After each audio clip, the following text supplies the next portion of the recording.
சென்னை தரமணி பேருந்து நிறுத்தத்தில் பேருந்துகள் சரியாக நிற்பதில்லை என குற்றம் சுமத்தி மாற்றுத்திறனாளி ஒருவர் புகார் அளித்திருக்கிறார். சென்னை செம்மஞ்சேரியில் வசிக்கும் மாற்றுத்திறனாளி ஒருவர் இறைச்சி கடையில் பணிபுரிந்து வருகிறார். இவர் தினமும் பணி முடிந்து தரமணி பேருந்து நிலையத்தில் பேருந்து ஏறி வீடு திரும்புவதாக கூறப்படுகிறது. இந்நிலையில் தரமணி பேருந்து நிறுத்தத்தில் பெரும்பாலான நேரம் பேருந்துகள் நிற்பதில்லை எனவும் இதனால் தான் கடும் அவதிக்கு ஆளாவதாகவும் கூறி செம்மஞ்சேரி பேருந்து பணிமனை சென்று அவர் புகார் அளித்திருக்கிறார். அப்போது தன் புகாரை காது கொடுத்து கேட்காமல் தன்னை அதிகாரிகள் உதாசீனப்படுத்தியதாகவும் மாற்றுத்திறனாளி வேதனை தெரிவிக்கிறார்.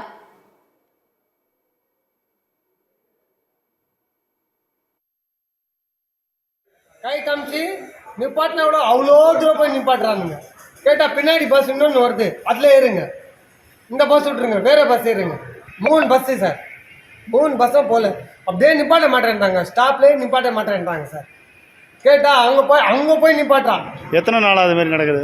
இது நடந்துன்னு தான் இருக்காது. அதிகாரிகிட்ட சொன்னீங்களா? அதிகாரி யாருன்ட்டு எனக்கு தெரியாது, இப்போதான் எனக்கு தெரியுது அதிகாரிங்க யாரு. அவங்க கூட கேட்ட அதிகாரி யாருன்னு தெரியலன்றாங்க. இப்போ நான் என்ன சொல்றது?